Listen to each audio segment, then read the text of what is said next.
Hello, good morning students.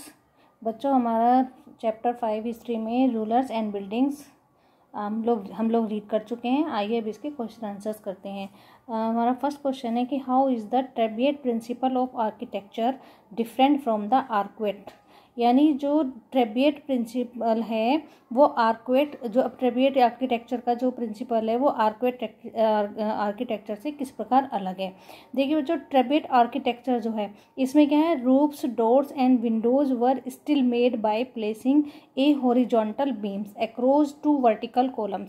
यानी इसमें जो है छत, दरवाजे और खिड़कियां अभी भी बनाई जाती थी horizontal beam across two vertical columns. यानी टू वर्टिकल कॉलम्स, इस तरह से जो दो वर्टिकल कॉलम्स, यानी ये दो क्या होते थे, दो वर्टिकल कॉलम्स होते थे और इन पर जो है इस तरह से हॉरिजॉन्टल बीम डाल दिया जाता था जिस पर कि दरवाजे और खिड़कियां आदि बनाई जाती थी। तो ये स्टाइल क्या कहलाता था हमारा, आर्किटेक्चर ट्रेबिएट, यानी ट्रेबिएट आर्किटेक्चर कहलाता था ये हमारा। अब है आर्क्वेट आर्किटेक्चर। क्या होता है आर्क्वेट आर्किटेक्चर में? देखो बच्चों, मैंने आपको बताया था कि इस तरह से होता था, आर्क यानी चाप के आकार में होता था और जो दरवाजे और खिड़कियों का जो भार होता था वो इन पर होता था। इस तरह से दरवाजे बनते थे। ठीक, अब इसमें जो है इसका ये जो भार होता था, यहाँ पर डार्ट बोलते हैं इनको, कीस्टोन बोलते हैं, इसका भार जो है इन पर आ जाता था, ये जो इनकी अधिरचना होती थी इन पर। ठीक है, तो इसमें क्या है आर्क्वेट में, तो the weight of the superstructure above the door and Windows was carried by arcs. यानी जो इस सुपरस्ट्रक्चर में क्या होता था, जो दरवाजे और सुपरस्ट्रक्चर का जो भार होता था वो कहाँ होता था, दरवाजे और खिड़कियों के जो आर्क होते थे, यानी ये जो चाप टाइप के होते थे, गोला टाइप के अर्ध गोल, इसमें इस पर इनका भार होता था और जो ये इधर यहाँ पर ये भार को पाट दिया जाता था। ठीक है, चाप, इसमें फिर से एक बार समझे, ट्रेबिएट आर्किटेक्चर क्या होती है, इसमें दो वर्टिकुलर कॉलम होते थे जिसमें कि हॉरिजॉन्टल बीम डालकर दरवाजे, खिड़कियां आदि बनाई जाती थी। और इसमें क्या होता था कि इसमें एक आर्क, जो हमारा सुपर स्ट्रक्चर का वेट होता था वो इस आर्क पर डाल दिया जाता था, जो दरवाजे और खिड़कियों में इनमें बांट दिया जाता था उस भार को। ठीक है बच्चों, तो यही आ जाएगा कि roofs, doors and windows were still made by placing a horizontal beams across two vertical columns. यानी ट्रेबिएट आर्किटेक्चर में होता था तो छत, दरवाजे और खिड़कियां जो बनाई जाती थी वो भी दो वर्टिकल कॉलम्स पर हॉरिजॉन्टल बीम डालकर बनाए जाते थे। तो इस स्टाइल को क्या बोलते थे, ट्रेबिएट। और आर्क्वेट आर्किटेक्चर में क्या होता था, आर्क्वेट आर्किटेक्चर में होता था the weight of superstructure above the doors and Windows was carried by arcs. ठीक है, तो जो दरवाजे और खिड़कियां यानी सुपर स्ट्रक्चर के जो भार होता था वो दरवाजे और खिड़कियों के जो आर्क्स होते थे उन पर डाल दिया जाता था। तो इस स्टाइल को क्या बोलते थे, आर्क्वेट। ठीक है बच्चों, अब है हमारा second question, what is shikhara, कि शिखर किसे कहते हैं।